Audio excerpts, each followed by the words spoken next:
Karen, Yes? I need you to brace yourself. Oh, I thought you just needed me. With I that got too. all happy there for a That moment. too. You know I need you. I've always needed you. All right, I'm braced. Well, I need you to brace yourself because today we're talking to a man who is out here breaking the spiritual internet. Okay. Mhm. You know how almost every guest we've ever had has told us to stay high vibe, protect your energy, only think positive thoughts, avoid the shadow, never look at your bank account on a Tuesday, whatever the rule of the week is. Yes. Yeah.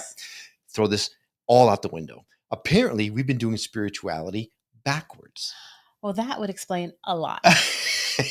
Yeah. This is the guy who looked at the whole good vibes only movement and went, adorable, also incorrect. Ooh. He says your low vibration, your messy emotions, your rain cloud days, your inner gremlin that shows up when you forget to eat and someone parks in your spot. Yeah, that is your superpower. I feel so seen. I mean, finally,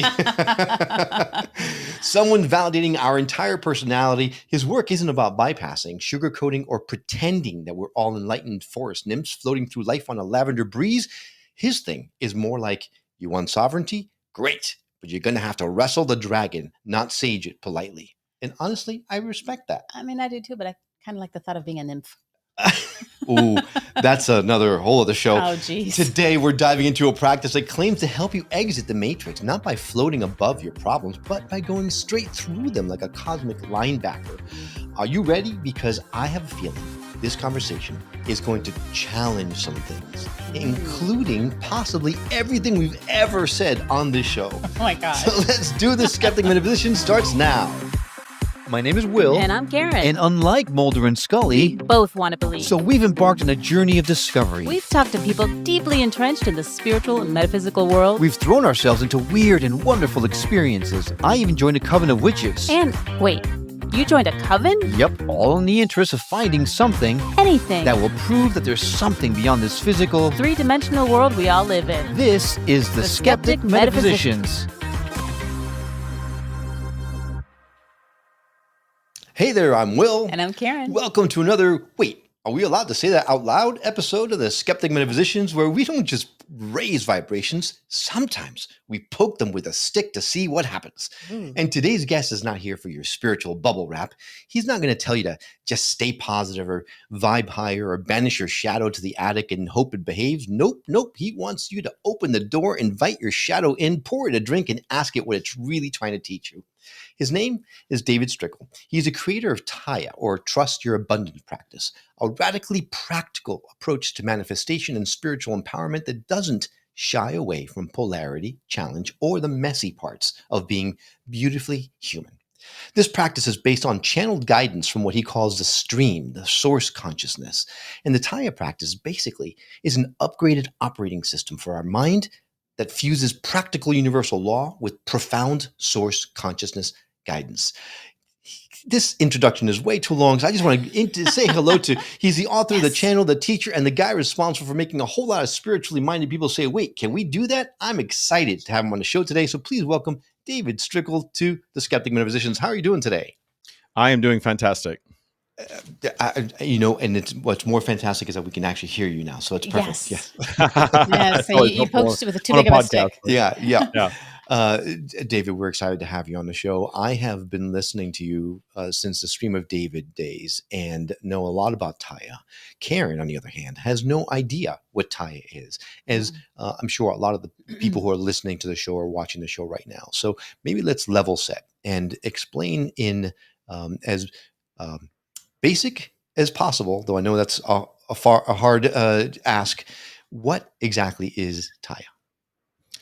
Tya is a foundational mindset practice or mindset system that I created really from frustration that I had with mainstream spirituality and law of attraction teachings.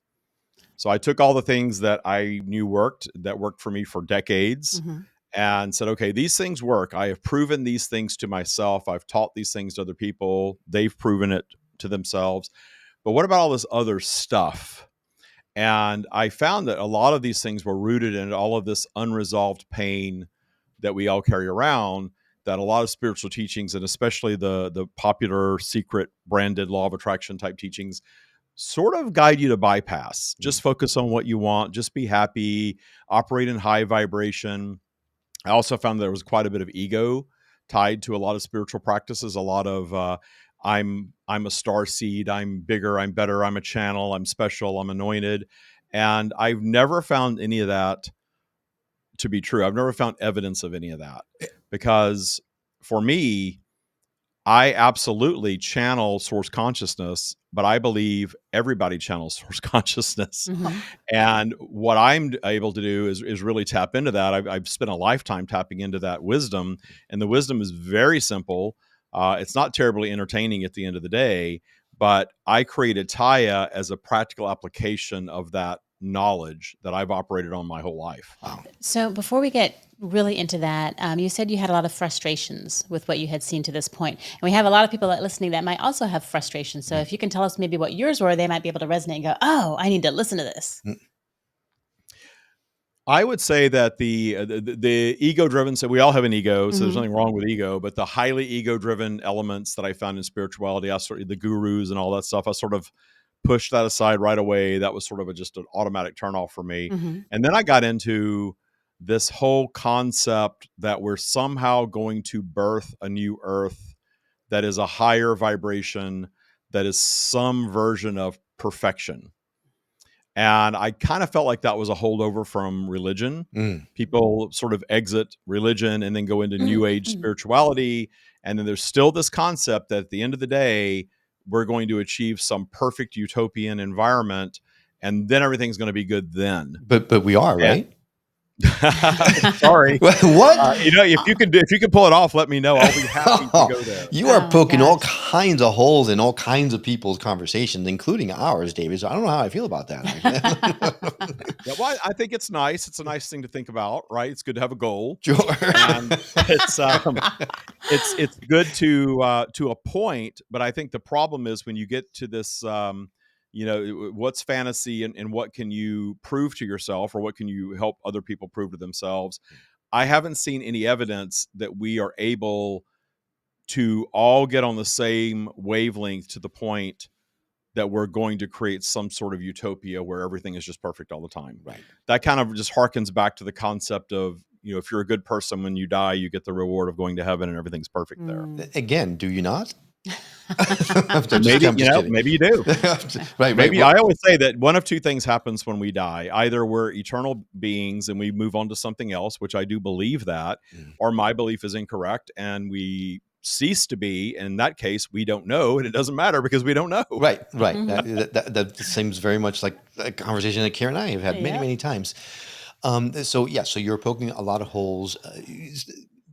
The Nirvana thing, the utopia thing, I can see. Now, do you think there's any value in shooting for, striving for maybe that 5D transition, being that most people are more in touch with this kind of stuff and not necessarily utopia, but rather there is a transition, but it's just something that simple?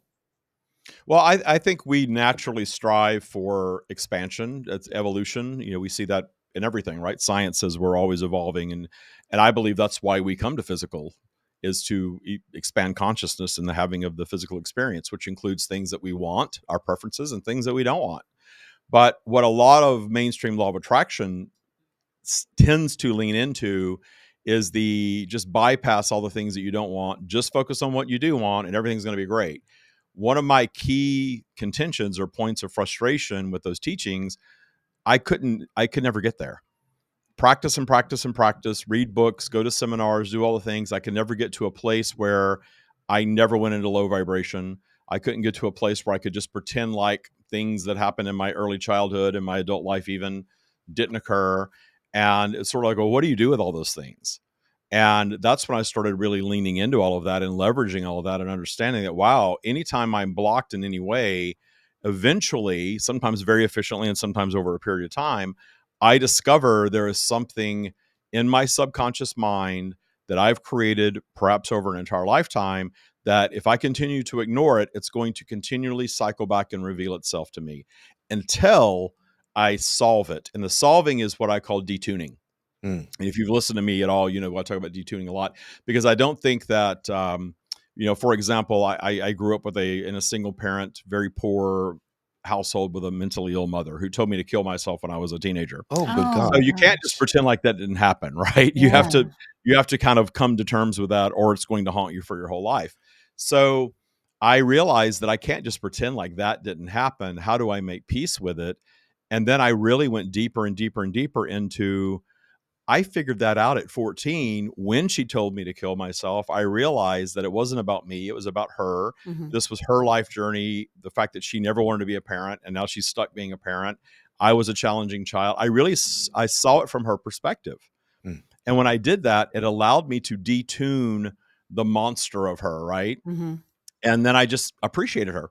I Mm. just appreciated that at the end of the day, her job was to bring me into this world. She did that. She kept me alive through childhood and she did her work, and that's all I should expect from her. Why do we expect so much from our parents?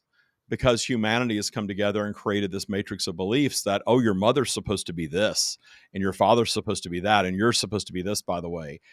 That's all just human created beliefs. And so, what I want to do with Tya is really separate what are the human created beliefs and what is universal law without completely writing off human created beliefs or even writing off the ego. The ego has its place. The human created belief system, the matrix, has its place, but let's put it in its proper place. Right. Right. And life gets a lot better when you do that as a practice, Right. a whole lot better. I can only imagine. So I understand what you're saying. We have to accept, the things that have happened and what is the human plan or thought process.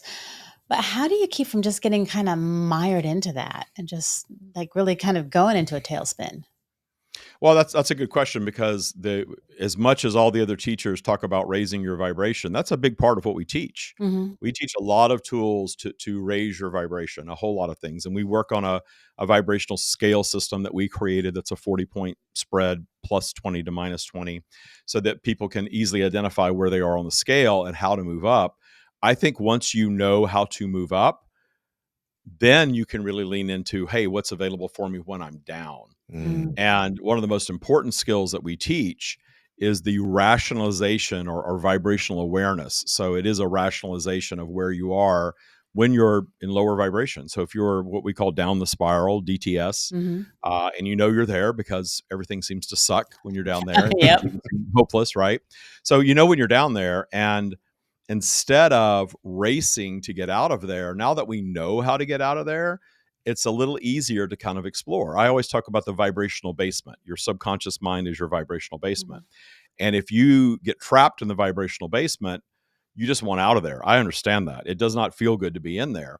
But now that I know how to get myself out of it, when I find myself there, I want to explore what's in the basement. Mm.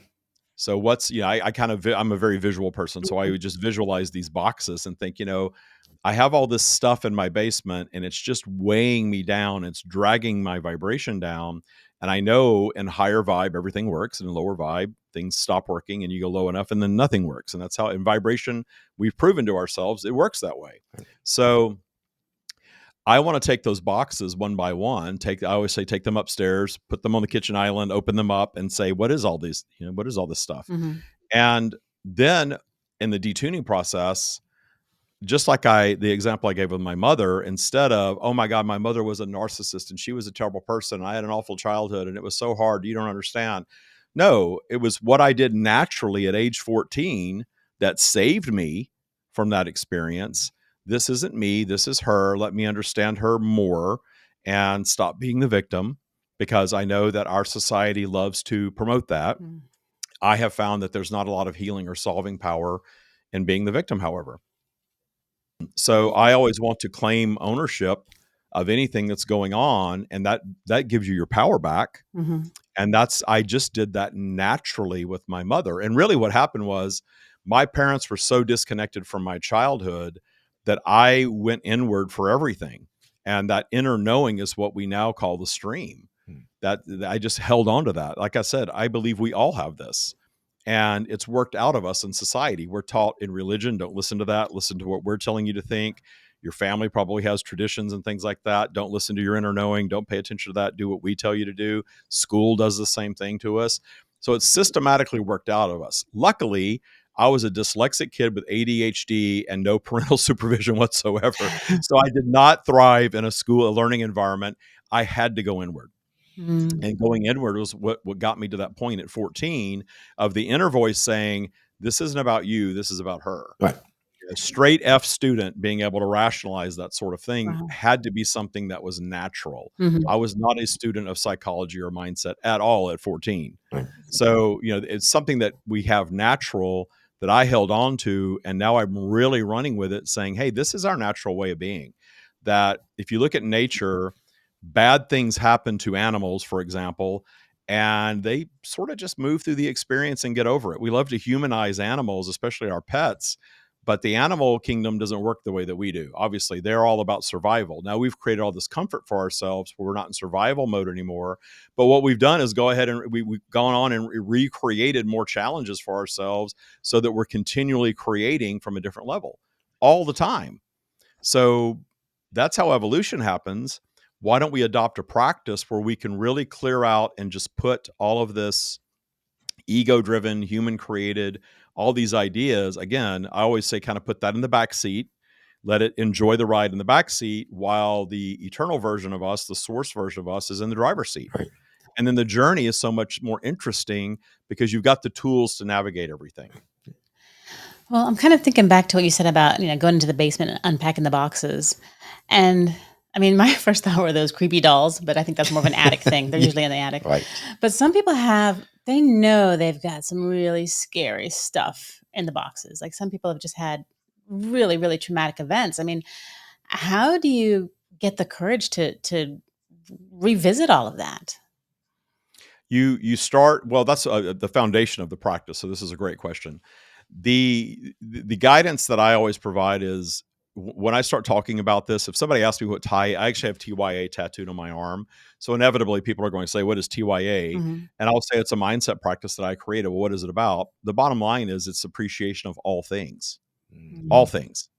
And that really bottom lines it. And of course, that immediately gets, oh, how do I appreciate what's going on in politics right now? And how do I appreciate, all of that? And I will say that when you practice it systematically as a way of life every day, and it just becomes automatic, and it will if you practice it, you automatically are detuning little things all the time. And you start to build this momentum where you have the courage to address bigger and bigger things. Okay. Don't start out with the most traumatic thing in your basement. You will absolutely sabotage yourself if you do that. Mhm. But I will tell you that one of the greatest gifts that I got very early on in teaching this to other people, I started the Stream of David podcast 2017. And I started I left my corporate job and started teaching this full time in an online, course concept in 2018. And one of my first students was a woman whose son was brutally murdered at age 23. Wow. And I knew her. Her grandmother had worked with me in Seattle, and so I had some awareness of who she was. I knew what happened. I went to her son's funeral, but I didn't really know her that well. And she showed up in one of my meetings and just was wanting to enroll. She said, "I can't continue to suffer in being the parent of a murdered child. I've been doing this for 5 years, and I can't take it anymore. I've got to move on to something else." And I said, "Well, so you know what I'm teaching, right?" And she said, "Yes." And to really kind of, again, bottom line it, I said, "So are you ready to find authentic appreciation for your son's murder and his murderer?" Good God. I know. And when I know. And it was one of those moments like, am I going to send this one? But, feel the vibe in the meeting. And if the person, I'm really good at kind of detecting if someone's really ready to go there or not. Mhm. If I thought I was going to get oh my God, no, this is terrible, I'm never going to talk to you again, I would have never asked that. But I kind of knew where we were at that point in the meeting. And she said, yes, I know that that's the answer. And I will tell you that it worked. So she was one of our big first time success stories, right out of the gate, of someone who was able to authentically detune, not, oh, it's great that it happened and it's wonderful. But instead of the demonization of the whole thing, she flipped it to, how can I understand this from a much higher perspective so that I can deal with it, so that I can process it? And the interesting side note, talking about manifestation, what occurred in this time period is she had waited 5 years. This serial killer killed her son and another young man in Washington State. and then went to New Jersey and did the same thing in New Jersey. New Jersey caught him, convicted him, and then she fought extradition for 5 years to get justice for her son. And she was just completely wiped out. Can you imagine 5 years of every day you're on the news talking about this for 5 years? And she was just, she had just been through it and needed to move on to something else. And when she went into this deep detuning work, the extradition happened at last. While she was in my program, it happened. And then the cool thing is that she was able to face the murderer in court for the first time and move through that experience. Again, it wasn't joyful. You're never going to celebrate something like that, but there's absolutely a higher perspective available to all of us of everything that's going on in our world. And I do believe that all of these spiritual practitioners out there that are getting into New Age and manifestation and law of attraction, they're seeking something that innately they know exists. And we're evolving together to this level of clarity and practice where we're now ready to really look at things and accept and process them in a very different way than we have taught ourselves to do.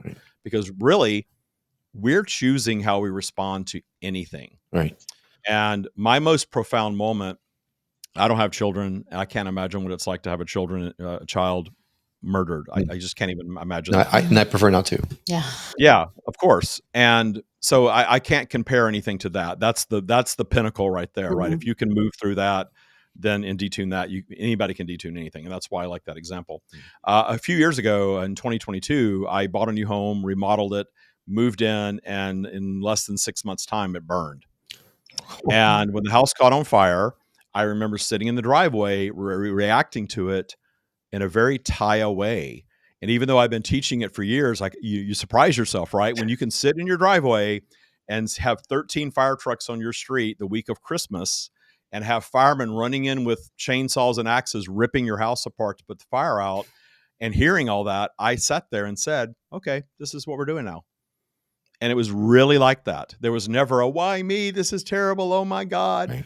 And there was a 2-year journey to getting back in the home. Oh. And I utilized this practice through every step of that. So that was an example of something that most people would be pretty put off by, that I was able to just move through the experience and find appreciation for the experience as exactly as it was. Right. So there's a very fine line with what you're saying and the nothing bad is happening kind of thing, right? It's a very nebulous tightrope that you're walking, because your house is burning down and you're saying, okay, this is what we're doing. It's not that you were all primrose and rainbows and butterflies, but rather you were No. It's just processing that I can suffer in this moment if I choose to, or I can just recalibrate. Okay, where are we sleeping tonight? What's this process going to be? And it wasn't an easy process. We sat and looked at the house for a year, waiting for, I live in California, waiting for a permit for 1 whole year. Wow. Yeah. Wow. Yeah. And then after we built the house back, speaking of California, we got an increase in our taxes because the government thinks the house is worth more now. You're welcome. Oh my goodness. Yeah, right. So it's more about surrendering and acceptance than it is about this is everything's fine, everything's good, right? I would say we've moved a little further. I think surrender and acceptance has been out there for a while. Surrender, acceptance, appreciation. And so so that's what I'm trying to understand. How did you manage to appreciate your house burning down? What was the upside? Well, I would say the thing is to lean into appreciating the experience itself. I know what it's like for my home to burn down. I know what it's like to 3 o'clock in the morning, show up at a hotel with 2 dogs smelling of smoke, having to stay there when I just, was living in a $1 million plus home just before that. And, here I am. And it's the week of Christmas, by the way. Oh, and by the way, my partner's elderly mother lived with us and she passed away as a result of the fire. Oh my gosh. Yeah. And I have to tell you, the fire happened on the 19th. She passed away Christmas Eve morning. Oh, wow. And he was raised in a Catholic, Italian-American Catholic household. And I thought, oh my gosh, I know what this means. This means Christmas is ruined forever. My partner is a psychologist and knows my practice. And I have to say, it really helped in that moment, because instead of saying Christmas is ruined forever, I can't believe my mother passed on, and he wasn't there when she passed. I can't believe. He said, I think it's wonderful that she passed on Christmas Eve because she thought that was her favorite day of the year. See, it's just a shift in perspective. Right. You can choose to make, you can choose to say, this is the worst thing ever. I'm going to have to relive this every year at Christmas now. He hasn't done that. And it's been going on 4 years now. Right. So Wow. it's how we choose to react to things. And I have yet to find something that we can't ultimately find authentic appreciation for. Right. Anything. Right. Well, I mean, it sounds amazing, and I hope one day to get to there myself. But you mentioned manifestation in this conversation. How does the practice of Tya, of appreciation for everything, help you to bring forth things, abundance, or manifesting anything that you might want? I actually started out because of that, because there was some, I definitely had some, what I used to call abundance blocks in my life in certain areas. Guilty. Yep. And I realized that the only way to solve those abundance blocks was to, again, authentically detune the things that created them in the first place. Mm. Everything, the entire foundation of our lives is created very early on, early childhood. And we're very often blocked. Anytime I meet with somebody that wants to enter our program, we go right back into, tell me what was going on when you were 3, 4, 5, 6 years old. Let's really dig into that. Every single time I can look at what's going on in your life right now, trace it right back to something. Even if it doesn't completely connect, we come to understand how it absolutely I connects. see. And that's where my partner, who's a psychologist, comes in. When we met, I was already teaching this. And there's so much psychology cooked into this, and I've never even read a psychology book. But there's a lot of things that is practiced in psychology that is very effective, that is part of this. It's very, very much a psychological mindset practice. Okay. Yeah, that makes So sense. to get a little more specific on how your abundance block is actually released in the appreciation process, when you are constantly thinking, and money is a big one for a lot of people, right? So I've met plenty of people for whom money is a big block. I was raised in a minimum wage, very poor household. I had upper middle class extended family. So I was exposed to money all the time, and then went home to the roach infested 2-bedroom apartment in the not nice neighborhood. So that almost made it worse. When you're aware how poor you are because your cousins and even your half sister have everything and you have nothing, Right. that contrast is very formative, right? Yep. So I grew up that way, and I actually solved the money part fairly easily. I had that inner voice saying, you don't have to stay here. You can be, do, or have anything you want. I figured that out in 1982 when I was 14.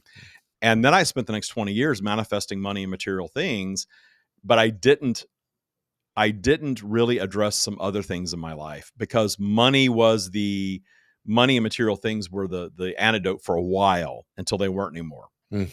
So I work with so many people that have manifested money, material things, and then they're miserable about something else. And I've also worked with people that are very blocked about money. It's always that early childhood foundation that you've built on, and it's just branched out into all these other areas, and it keeps reoccurring until you actually solve it. I always say creation happens in loops. So these loops come around. You're basically going through a high vibrational loop. You're manifesting things. Everything's working out. You're getting married. You're buying a new home.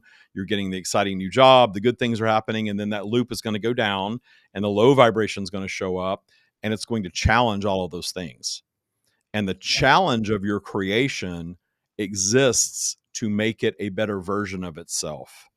Not only are we evolving as beings, the iPhone evolves. Our devices. This wasn't what it. When the first iPhone came out, it was nothing like this version of the iPhone, right? So how do we do that? We figure out what doesn't work, what isn't working. We fix those things, we address them, and then all of a sudden it's working better. It's a better version of itself. Everything is that. My home today is 1,000 times nicer than it was after the first remodel, because we remodeled it, we lived in it, it burned down, and then I really got to build it back the way that I wanted to. That was the magic of that whole process. Every single topic of creation, anything in life, is going to be challenged by low vibration. Pay attention to what low vibration is telling you. You never have to quit or give up on anything if you don't choose to. Low vibration is unraveling the relationship, the money, the business, the health regime, to show you what you might want to look at and work on. That's the value of low vibration. And we really, really, really focus on that heavily in Tya. Okay, gotcha. We've talked to people before, and they talk about, we have these things that we have to unpack or discover about ourselves and how that can help. But my question is, I know like what caused me to have the blocks that I have. I know what they are very well, but I still have them. Like, how do you let that go, or how do you get rid of that and move Well, past you it? don't let it go. You go visit it. Again, you go down to the basement, you grab that box, you go upstairs, you put it all out on the Mhm. counter, and okay, whatever it was, Mhm. I was, abused as a child, and how do I process that? Again, I was abused as a child. My mother used to bang me in the head with scissors Oh my and beat the gosh. crap out of me with a belt and chase me all over the house. And that was nothing though. The psychological stuff was far worse than the physical. I Mhm. didn't even have to detune that. That was like, oh, she's angry and she's chasing me. She's going to beat the crap out of me because she's angry. I get it. But the psychological stuff, that you're not worthy, you're a piece of crap, you should have never been born, I never wanted to have you, all that stuff. Right. That was the stuff I had to move through. And Mhm. again, it's where was she coming from? What happened in her life? And I don't know what happened to her as a child. Obviously something, right? Hmm. I just constructed something and detuned it. It doesn't matter what it was, because think about it. Everything that's ever happened up until this very moment Mhm. only exists as we recall it, Wow. right? So you have two siblings that grow up together in the same household. I will tell you that my mother was mentally ill, abusive physically and mentally, a very unhappy, very sad woman. My brother will say she did the best that she could. She provided for us. He has a very different mindset about her than I do. And we can't discuss her because I just have a different, even though I don't fall into victim mode about her anymore, I'm still not pretending like she was great. Right. You're actually I'm facing not gonna do reality. that. "Oh, Yeah. yeah, you're right. She was wonderful." No, she beat the crap out of me. She told me to kill myself. She kicked me out of the house, when I was a teenager. Yeah. She did all those things, and then we became friends, and then when I told her I was gay at 24, she never spoke to me again for the rest of her life. Oh, 20 years. Wow. So I had to detune all of that. So when you detune these things, you do make peace with them, and then you go into well, how has this served my expansion of consciousness? mm, So, Karen, expansion of consciousness, and you've probably heard this before, it doesn't just happen by getting all the things that you want. Mhm. Expansion of consciousness is just having the collection of experiences, right? You know that wise older person that you speak to is the person that has been through some stuff. Mhm. You never meet an older person. Oh, my life was easy. I was born into money, and I inherited, my company, and then I married this wonderful person, and we had these great kids, and life has just been great. But when you try to go to any depth with that kind of individual, the depth isn't available because they haven't had that type of experience. Mhm. There's nothing wrong with the experience they had. That's what they had. Lucky them. right. But those of us that did suffer, that have struggled, that are living imperfect lives, these are the people I like to talk to. These are the people that are into this stuff. If Mhm. you think about it, you've got to find something to process, to move forward in life, and get back to the things that you enjoy. This is certainly an avenue to that. And every single person that I deal with, they've been through some stuff Right. and they've already solved some of it, but now they've hit a block and they've hit a wall. And how in the hell do I solve this big thing? Mhm. And that's the work that I Right. do. And I haven't found anything that can't ultimately be healed through this Right. yet. So really, it's fair to say that anyone who has been manifesting their lights out, their guts out, and still not getting those things that they are actually trying to achieve, it's likely that they have something that's blocking their ability to. It's absolutely something blocking Right. it. Sure there is. Okay. Yeah. So then, someone who's listening to this right now or watching the video right now has now suddenly the light bulb has gone off. Oh my God, there is something in me, in my past, in my emotional intelligence that is blocking me from making the life I want. What is the first step someone should do in order to move this thing to remove the obstacle? Well, becoming aware of what it is, that self-exploration of what could it be, go back as far as you can. I always say there's roots and there's branches. You can deal with the branches if you want, but until you go deal with the roots, it's just going to keep growing back, right? Sure, right. So we want to start with the roots. What's the earliest thing you can remember that you were encountering? And sometimes people block things. They have early childhood, these blocks. Yeah. Mhm. What do you think it was? Let's work on that. Again, all of it only exists as your recollection of it anyway. So create a recollection for yourself that is most likely what was going on. and just build around that. And what you'll find is the clarity starts to come in. The little pieces of the puzzle start to fall into place. Okay, now I realize that I was born into a household that was very much about poverty consciousness. Rich people are evil. It's hard to get money. You're never going to have it. You weren't born into the right family or time or whatever it was. And this is just who we are. My mother even used to tell me, "You're dumb like me. You know, your brother's smart. You're dumb. You're like me. Oh You're my dumb." goodness. David, what And the heck? but every time she did one of those things, now I look back and I'm like, wow, that was fuel. I would not be sitting here doing this right now had I not had that childhood. My mother was my greatest teacher. My father was my second greatest teacher. Yeah, he wasn't a picnic either. So you know, it's having those parents, that set of parents was the best thing that ever happened to me.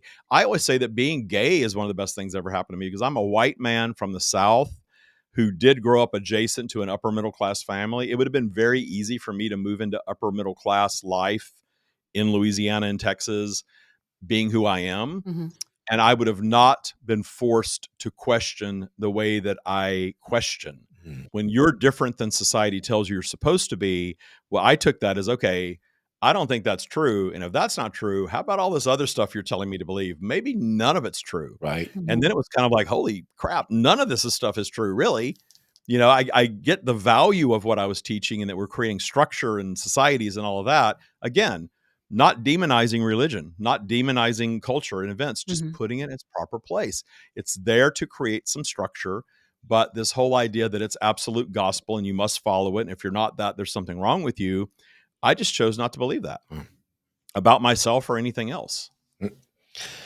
Okay, so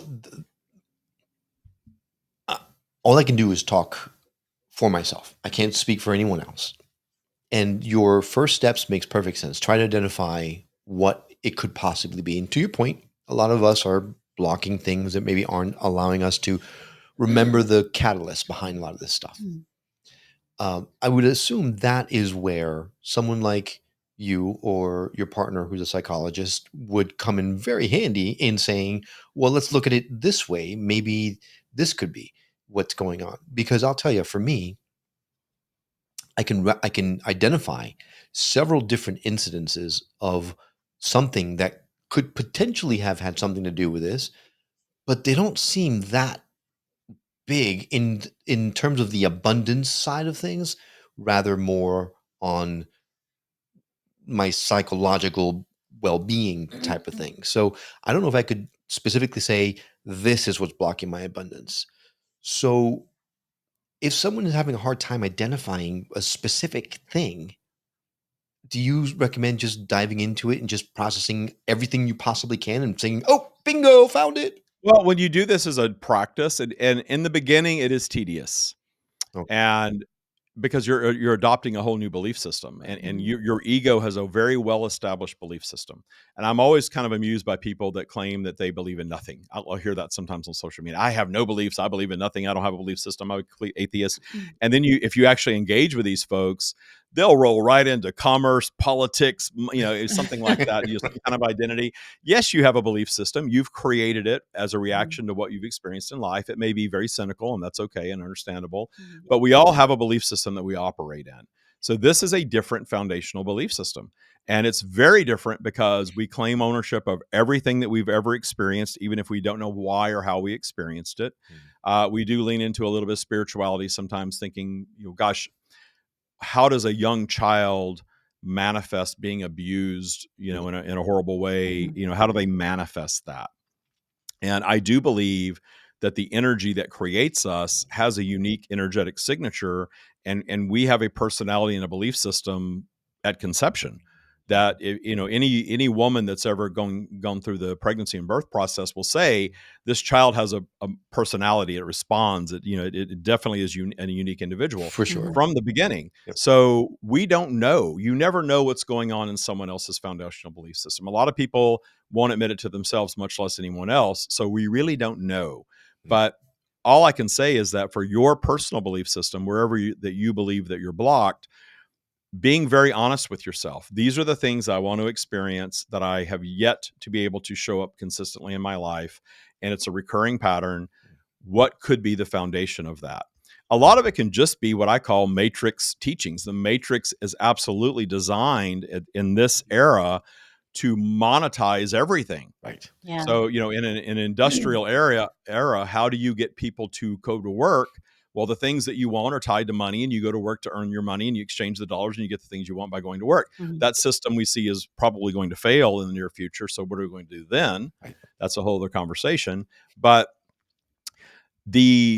if the abundance, and by abundance you mean happiness, well-being, positive relationships, money, any area where you're blocked, I would say think about the area first that where you're not blocked. Everybody has something, right? Everybody's good at friendships or fitness or health or making money or whatever it is. People have something they're good at. Everybody does. And think about your belief system and your vibe around that thing, that it's just something that you just know. I don't worry about making friends. Everywhere I go, I'm so friendly. People love me. They always call me up and want to go do things. This is just something that's very easy for me. Well, you've just identified that you have a foundational belief that you're good at this. So how do you create a foundational belief that you're good at, fill in the blank, whatever it is that isn't showing up in your life? You detune all of the things that contradict it. Right. You just connected two major dots for me in that one short sentence or two that you just did. Which dots? So, the thing that we're good at is what we share, right? Right. And so the feeling of that is the feeling you're supposed to have when you're trying to bring other things into your life. And that's what we are missing. We're not we're so sure we are just rock solid. Mhm. That's the rock solidness that we have to go outside to bring other things with you. But then the second thing that connected was perhaps in spite or maybe because of the failure of the financial systems that you alluded to earlier, instead of manifesting abundance in terms of money, what we're supposed to be doing is manifesting abundance in terms of creature comforts. Bring me enough food, bring me enough shelter, bring me enough support, bring me enough, right? These kinds of things as opposed to money, because money is a fictional thing. It's something we've created ourselves. Or Yeah, is it, it's a digital screen these days, right? It really is Yeah, just that. exactly. or is it just changing the way you look at things? Because we have shelter, we Sure. have food, we have all of that stuff. And in that sense, I would say we have been wildly successful in Mhm. manifesting abundance. What we don't have, well, we do have it, but not in huge numbers, is the physical money, the cash. We've always had everything we've ever needed, Mm. except for a short little stint there, but Mm. ever since, Couple right? stints, but yeah. Right. So I think that changing, I think that, wow, sorry, David, I didn't mean to hijack the No, conversation. you're actually Become married speaking my couple. language because I live that way. Yeah. I absolutely live that way. I used to, I was in a very high paying corporate job and that I had no business being in because I had a GED education, but I manifested the career Okay. and I chose to quit the job with no real safety net. And this was 10 years into this practice that I created for myself originally. Mm. And I thought, okay, I really don't want to work for anybody else anymore. I really want to teach this full time. I've never inherited a dime in my life from anyone. Mhm. And I had no big nest egg. I always, earned a lot, spent a lot. And in my first book, I talk about I was living in an apartment in San Francisco. It was $6,000 a month. My rent was going up to $10,000 a month for an apartment, and I was paying I think $1,200 a month on a lease for an Audi. I had an expensive lifestyle, and I quit the corporate job with that debt load, Wow. and just assumed that everything was always going to work out. And the funny thing is that I did get to a point when I started my coaching program to where things were just out of the gate. People lined up around the block because of my podcast. Oh my gosh, yes, here's thousands of dollars. I'm going to take your program. It was just wonderful. And then all of a sudden, my nest egg that I did have was about depleted. And when that started happening, I started getting worried about the nest egg. Mm. What happened then? People stopped enrolling in my program. Right. The business fell apart. It didn't fall apart, but slowed way down. Revenue stopped coming in. And I got all the way to the edge of the cliff. And I love to tell the story. I was living in a $1 million 4-bedroom, 4-bath house with a swimming pool for no good reason other than I wanted it. I had the expensive car still. And here I go to the grocery store with my Rolex on and my fancy car. And I had the money that was in my wallet to buy groceries that week. And I just made it a game. I'm like, I'm going to make this fun. And so I made that experience fun. It's one of my favorite experiences now to talk about. And I'll never forget, within a day or two of that happening, I kind of fell back into that worried about my nest egg thing, though. And on some level, I knew I was doing it to myself. But then I open the mailbox and I get the letter from the IRS. Oh, by the way, you owe thousands of dollars in back taxes from some stock sale that I didn't record right.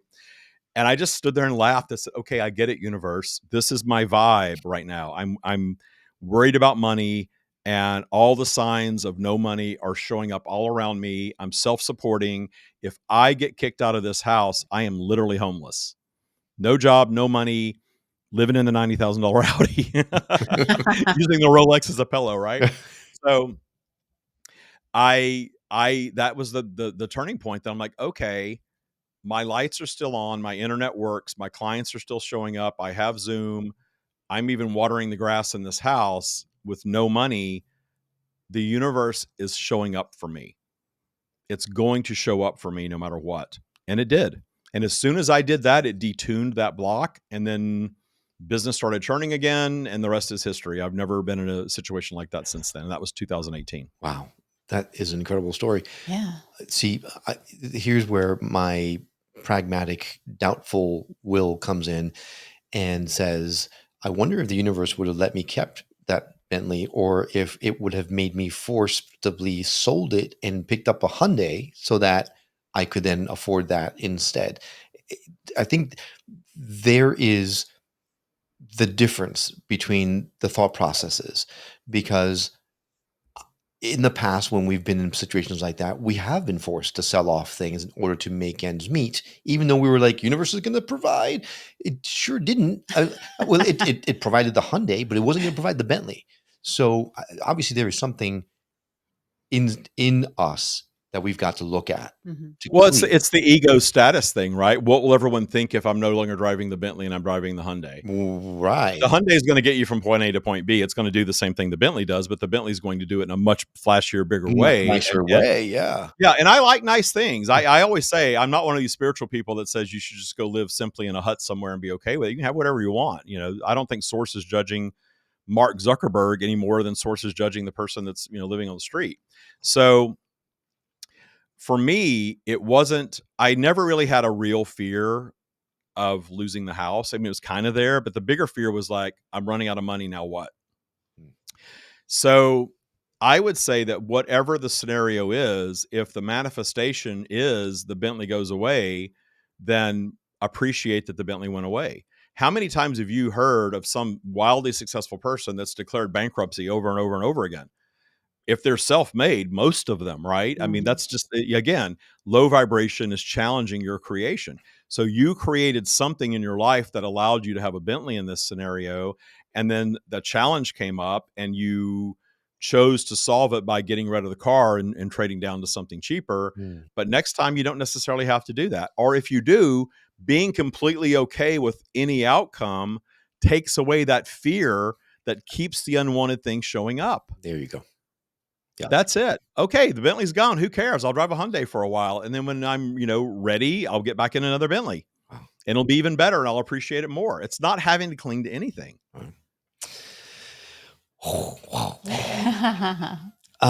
You've unpacked quite a few things for me, David, Yes. so I've got Wow. to process all this stuff. I'm going to listen to this episode at least 6 times to try to really get to the bottom of it. If someone who's listening now or watching wants to get involved, wants to learn more about Tya, maybe reach out and work with you, what's the first step? Where should they go? TyaAcademy.com, TYAacademy.com. That's our hub for everything. You join that, you get into our learning hub. There's a whole set of teachings in the learning hub. We do live Sunday Zoom meetings.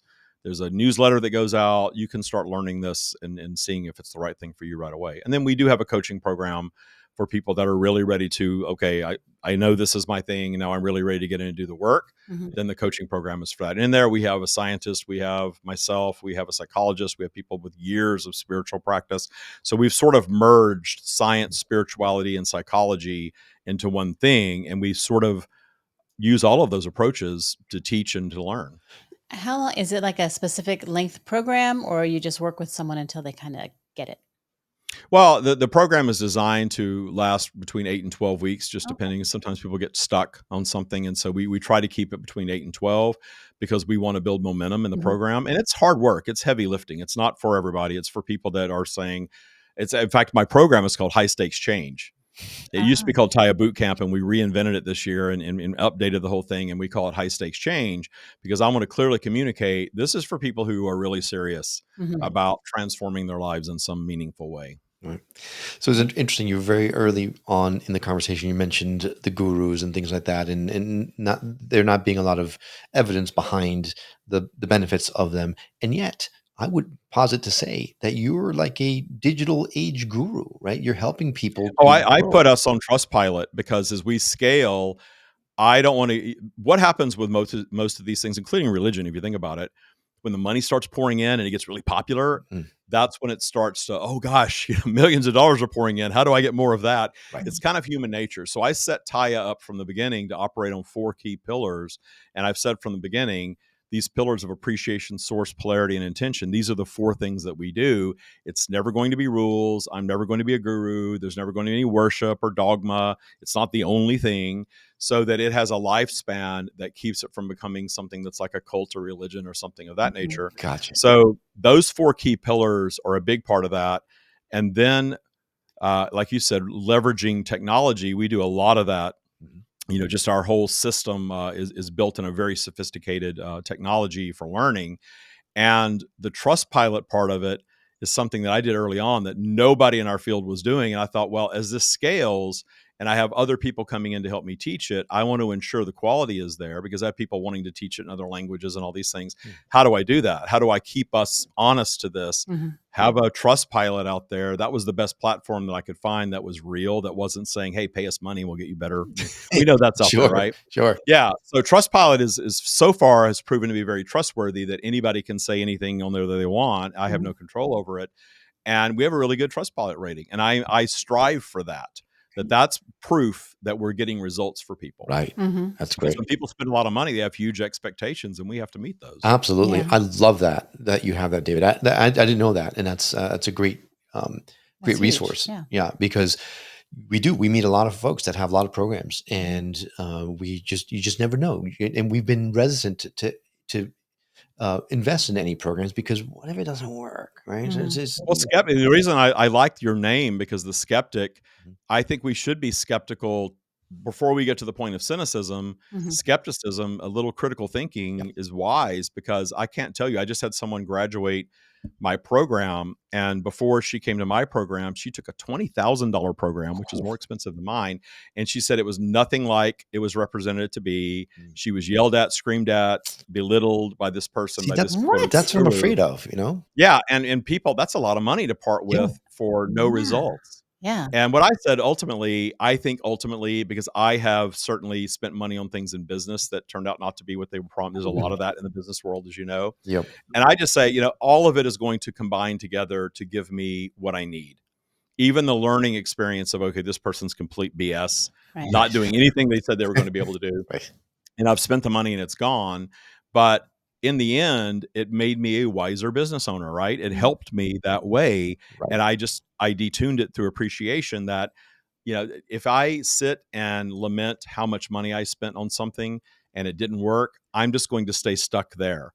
If I show appreciation for the process, I know the universe is going to deliver that money back to me one way or another, no matter what. Well, that's And I do live my life like that. a Mhm. very interesting way of talking about how money is that this is a flow that is people talk about manifestation in the way that if you tighten up and try to save up hoard up the money, it stops up the flow. This is a different way of looking at it, right? By having appreciation for the things that are happening. Yes, I spent that $20,000, but it's not like, man, I just wasted it. Rather, oh, it was a learning experience. That $20,000 will come back to you in some other way. It'll come That's a back some other way, exactly. beautiful way to And look then at the it. last thing on the money topic, also, I talk a lot about so many of these practices actually activate what I call the vibration of need. You need to say 10 mantras a day, and every day you need to meditate about being rich. And what ends up happening is you want it so bad that the vibe is it's not here. Yep. That is me, my It's friend. not here. That is So me. I always talk about the sweet spot of manifestation. And I like to say the sweet spot of manifestation, the way I describe it is, wouldn't that be nice? Mm, Wouldn't that be nice? So you're appreciating it, you're experiencing it in a very light way Mhm. that I find allows things to flow in instead of, oh my God, I got to have that. I need that. I need to think about that every day. cool. Because generally, if it's not showing up, it's because we're more in need than in the just vibing with something. Right. Again, going back to those things that we know that we're already good at, you just vibe with that stuff, Right. you just know it. Right. Then just apply that to everything. Right. So, Karen, wouldn't it be nice if everyone who's listening to the show or watching the show shared this with one person that they knew this would help? Wouldn't it be Yes. nice if It would if be they very nice. wrote an Apple review? That would be lovely. That'd be lovely. Yes. No, David, this has been wonderful. I also listened to your, is it the TYA? Yeah, the we've podcast? renamed. It used to be the Stream of David. Now it's the Tya Podcast. Right. Everything's TY. It was getting confusing. What's the Stream of David? What's Tya? Mhm. Tya is the practical application of what the stream has delivered for us. And I really just talk Tya these days. So everything is TYA. Everything is Tya everywhere. Social media, everywhere. We're going to add a link in our show notes to your website so it's easy for someone to reach out. And we really appreciate you coming on and Yes. sharing your wisdom with us. Thank you. I appreciate you having me. It's a lot of fun. Yeah, it's been fun. Okay, well, that does it for this episode of the Skeptic Meditations. Thanks for coming along on this journey beyond the veil. If you're enjoying the ride, don't forget to visit us at skepticmetaphysician.com to dive even deeper into the world of metaphysics and spiritual awakenings. Follow us also on your favorite social media platforms. We're always sharing mind-expanding content and behind-the-scenes fun. And if you're craving connection with like-minded seekers, join our community. The link is on the show notes. And hey, if you're feeling the vibes, help others find us by leaving a review on Apple Podcasts. It makes a huge difference, and we would be so grateful. Until next time, keep questioning, keep seeking, but most of all, keep your mind open.